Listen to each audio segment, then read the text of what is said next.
नमस्कार दोस्तों, आज हम बात करते हैं भारत का भूगोल में भारत की जितनी प्रकार की मिट्टियां है ना, आज हम उनको इस वीडियो में एक एक करके सभी को लेंगे। तो आइए हम शुरू करते हैं भारत की मिट्टियां, यानी कि भारत की प्रमुख प्रकार की मिट्टियां। इनसे अक्सर एग्जाम में क्वेश्चन आ जाता है कि कौन कौन सी जगह पर कौन कौन सी प्रकार की मिट्टियां पाई जाती है। तो आइए हम शुरू करते हैं भारत की मिट्टियां।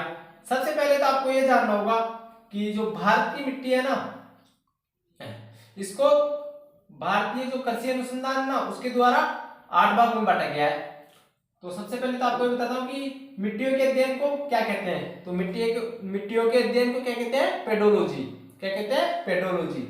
मिट्टियों के अध्ययन को क्या कहते हैं? पेडोलॉजी। आप लिख लेना, मैं बोल रहा हूँ मिट्टियों के अध्ययन को क्या कहते हैं? पेडोलॉजी। तो मिट्टियों के अध्ययन को कहते हैं पेडोलॉजी। और भारतीय कृषि अनुसंधान द्वारा मिट्टियों को 8 भागों में बांटा गया है। तो आइए हम शुरू करते हैं भारत की प्रमुख प्रकार की मिट्टियां।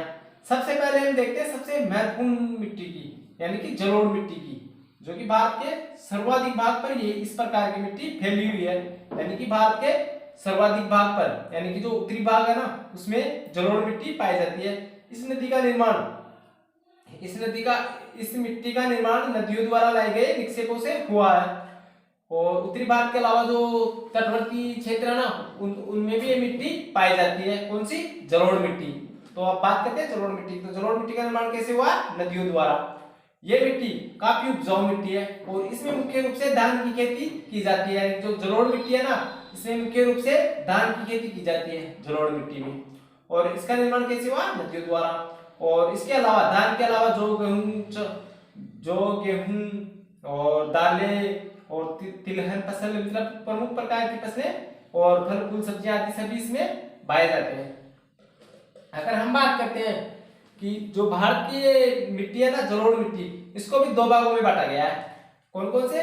बांगर और खादर। आप लिख लेना, मैं बोल रहा हूँ बांगर किसे कहते हैं। जो पुरानी जलोढ़ मिट्टी है ना, उसे हम बोलते हैं बांगर। और खादर किसे कहते हैं? नवीन जलोढ़ मिट्टी को खादर कहते हैं। आप लिख लेना, मैं बोल रहा हूँ कि पुरानी जो जलोढ़ मिट्टी है ना, उसे कहते हैं बांगर और नवीन जलोढ़ मिट्टी को खादर कहते हैं।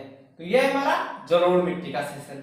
इसके अलावा ये जलोढ़ मिट्टी कहाँ कहाँ पाई जाती है, तो ये देखते हैं। गुजरात हो गया, राजस्थान हो गया, पंजाब हो गया, हरियाणा हो गया, दिल्ली का क्षेत्र हो गया, मध्य प्रदेश, यूपी, उधर छत्तीसगढ़, झारखंड, बिहार, पश्चिम बंगाल आदि राज्यों में पाई जाती है। इसके अलावा आंध्र प्रदेश का कुछ क्षेत्र आता है इसमें, कुछ क्षेत्र उड़ीसा का भी आता है इसमें, तमिलनाडु का क्षेत्र भी इसमें आता है। किसमें? जलोढ़ मिट्टी में।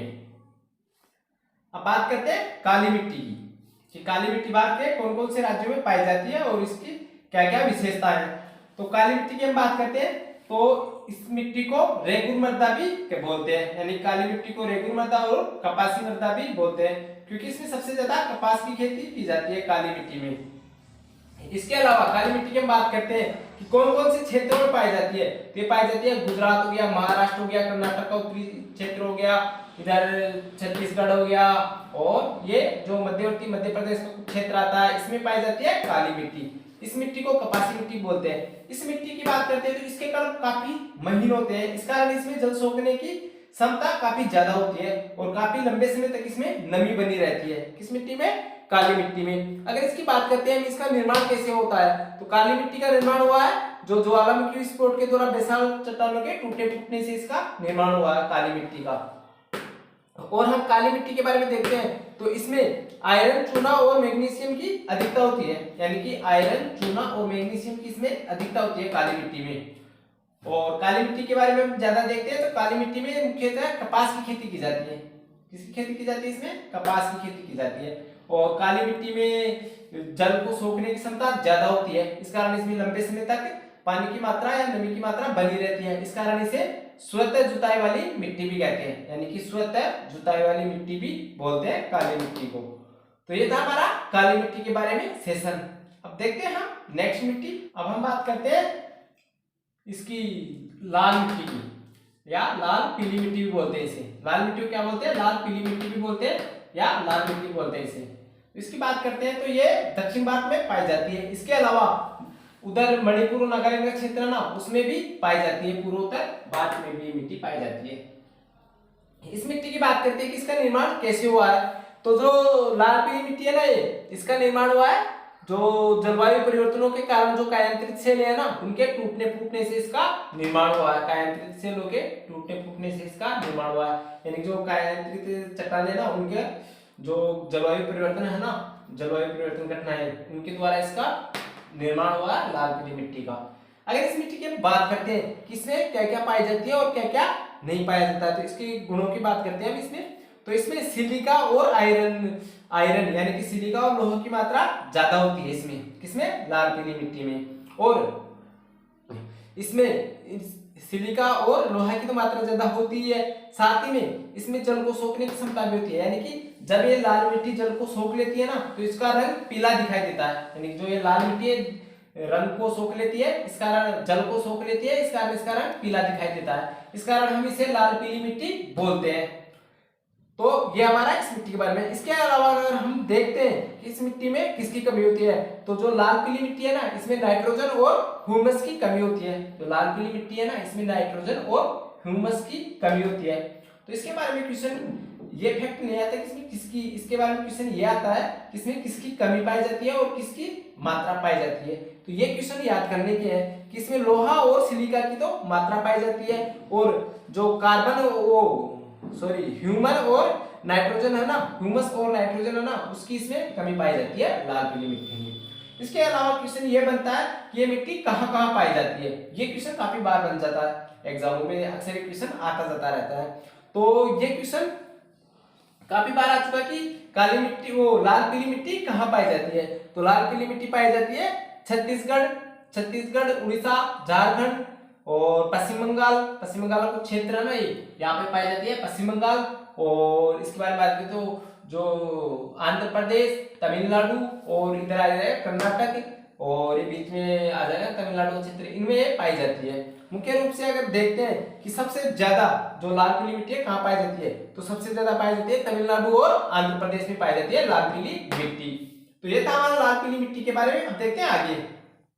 अब हम बात करते हैं लेटेराइट मृदा की, यानी कि अब हम बात करते हैं लेटेराइट मृदा की। तो इस लेटेराइट मृदा को मखरली मृदा भी कहते हैं, यानी कि जो लेटेराइट मृदा है ना, इसे मखरली मृदा भी या मखरली मिट्टी भी कहते हैं। इसका निर्माण निक्षालन के कारण हुआ है, यानी जो पर्वतीय निक्षालन होता है ना, उसके कारण इसका निर्माण हुआ है लेटेराइट मृदा का।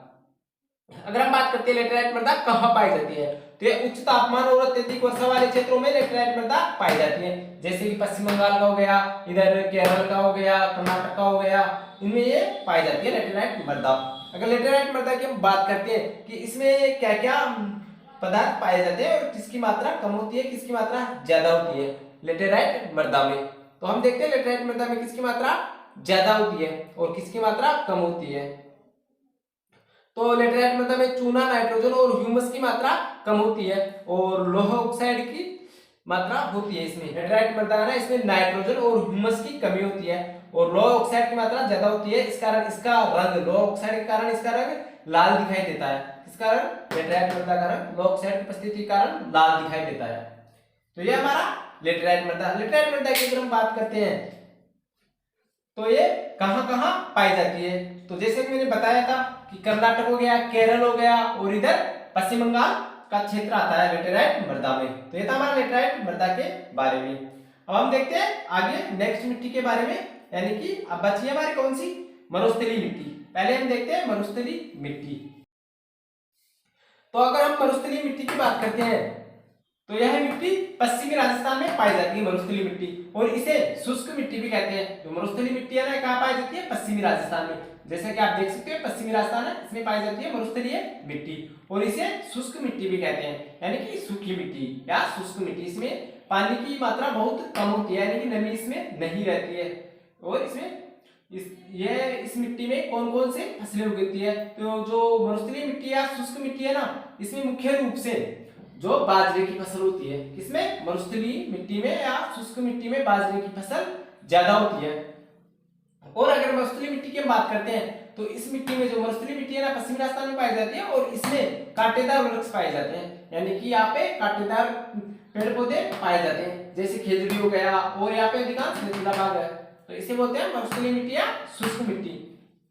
और इसमें नमक की मात्रा ज्यादा रहती है, किसमें, मरुस्थलीय मिट्टी में नमक की मात्रा ज्यादा रहती है।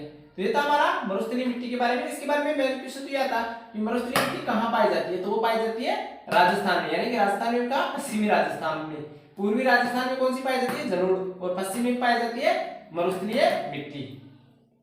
तो हम बात करते हैं नेक्स्ट मिट्टी के बारे में कि जो पर्वतीय मिट्टी है ना, इसके बारे में बात करते हैं। अब हम अगर हम बात करते हैं पर्वतीय मिट्टी की, तो ये कहाँ पाई जाती है, तो ये जो उत्तरी भारत है ना, हिमालय पर्वत क्षेत्र, तो हिमालय क्षेत्र में पर्वतीय मिट्टी पाई जाती है।